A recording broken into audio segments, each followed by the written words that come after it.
نمازوں کے علاوہ، خاص مواقع کے علاوہ دن میں جب بھی آپ چاہیں درود شریف پڑھ سکتے ہیں، لیکن عام دنوں کے علاوہ جمعے کے دن خصوصی طور پر درود شریف پڑھنے کی تاکید ہے، کیونکہ آپ نے اس کا خود حکم دیا۔ آپ صلی اللہ علیہ وسلم نے فرمایا جمعہ کے روز کثرت سے مجھ پر درود پڑھا کرو، جو آدمی جمعہ کے روز مجھ پر درود بھیجتا ہے وہ میرے سامنے پیش کیا جاتا ہے۔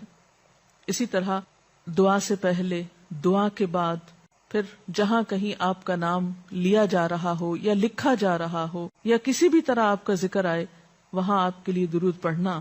اسی طرح مسجد میں داخل ہوتے وقت درود شریف پڑھنا، مسجد سے نکلتے وقت درود شریف پڑھنا، پھر نماز سے فارغ ہونے کے بعد درود شریف پڑھنا، یعنی ایک تو نماز کے اندر ہے لیکن نماز سے فراغت کے بعد، پھر اسی طرح ہر مجلس میں آپ پر درود پڑھنا ضروری ہے، پھر اسی طرح صبح و شام کے اوقات میں، یعنی یہ تمام مواقع ایسے مواقع ہیں جس میں آپ درود شریف پڑھ سکتے ہیں۔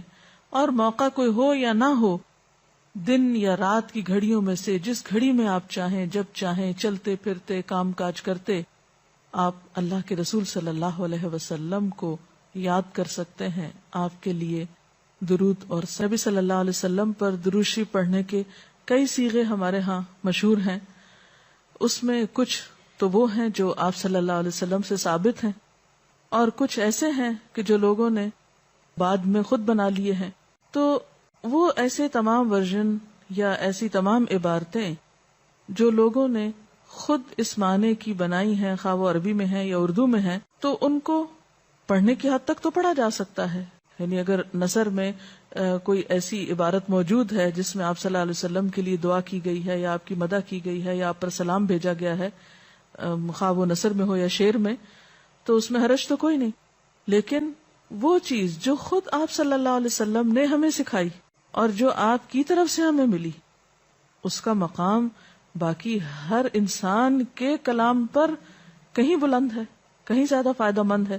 تو وہ درود شریف جو مسنون ہے، وہ صیغہ جو آپ سے ثابت ہے، اس کا پڑھنا افضل ہے، وہی اصل درود ہے۔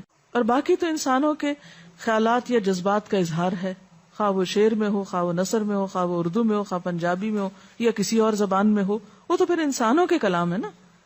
تو جس طرح اللہ سبحانہ و تعالیٰ کے کلام کو باقی تمام انسانوں کے کلام پر فضیلت ہے، اسی طرح نبی صلی اللہ علیہ وسلم کے کلام کو بھی باقی انسانوں کے کلام پر فضیلت ہے۔ ایک عام شاعر کتنی بھی خوبصورت بات کرے لیکن اللہ کے رسول صلی اللہ علیہ وسلم سے آگے تو اس کی بات نہیں ہو سکتی۔ ایک عام انسان کتنے بھی خوبصورت انداز میں آپ صلی اللہ علیہ وسلم کا ذکر خیر کرے لیکن وہ اس کے برابر تو نہیں ہو سکتا جو نبی صلی اللہ علیہ وسلم نے خود ہمیں دیا۔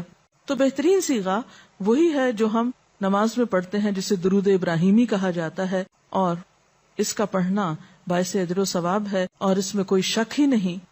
اسی طرح یہ چونکہ تھوڑا طویل ہے تو اس کو مختصر انداز میں بھی آپ پڑھ سکتے ہیں، مثلا صرف اگر آپ صلی اللہ علیہ وسلم کہہ رہے ہیں تو یہ بھی درست ہے، یہ بھی درود شریف مکمل ہے ایک طرح سے اگرچہ مختصر ہے۔ اسی طرح اللہم صلی وسلم علی نبینا محمد، یہ بھی آپ پڑھ سکتے ہیں، صلی اللہ علی النبی الکریم کہہ سکتے ہیں۔ تو مختصر ہو یا درود ابراہیمی کچھ طویل شکل میں ہو، اصل چیز تو ذکر میں مشغول ہونا ہے۔ تعداد میٹر نہیں کرتی جتنا وہ احساس اور جذبہ اور عقیدت جو کہ درود شریف پڑھتے ہوئے آپ صلی اللہ علیہ وسلم کے لیے ہماری ہو سکتی ہے۔ تو ہمارے لیے دن میں بے شمار مواقع ایسے ہوتے ہیں کہ جس میں ہم درود شریف پڑھ سکتے ہیں۔ سب سے پہلا موقع تو خود نماز کا موقع ہے، اس وقت تک نماز مکمل نہیں ہوتی جب تک ہم اس میں درود شریف نہیں پڑھتے۔ پھر اسی طرح عام نمازوں کے علاوہ نماز جنازہ میں بھی درود شریف پڑھا جاتا ہے، پھر اذان کے بعد درود شریف پڑھا جاتا ہے۔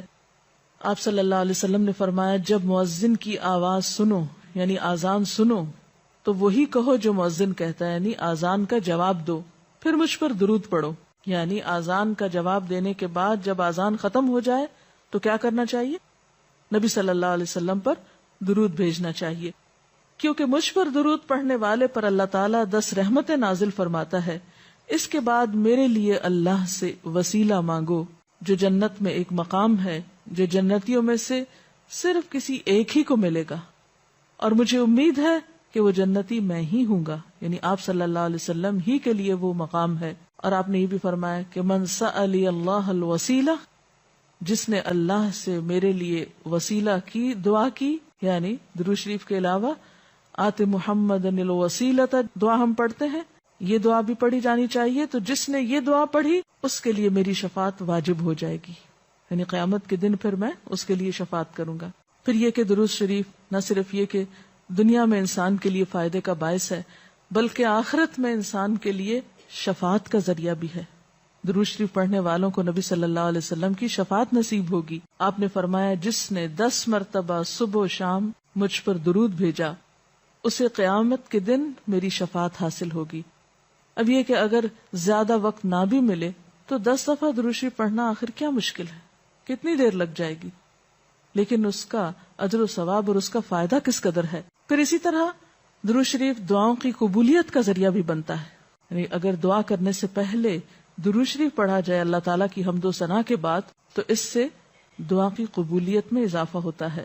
نبی صلی اللہ علیہ وسلم کے ساتھ حضرت عبداللہ بن مسعود اور حضرت ابوبکر اور حضرت عمر تشریف فرما تھے. تو حضرت عبداللہ بن مسعود کہتے ہیں کہ میں نماز پڑھ رہا تھا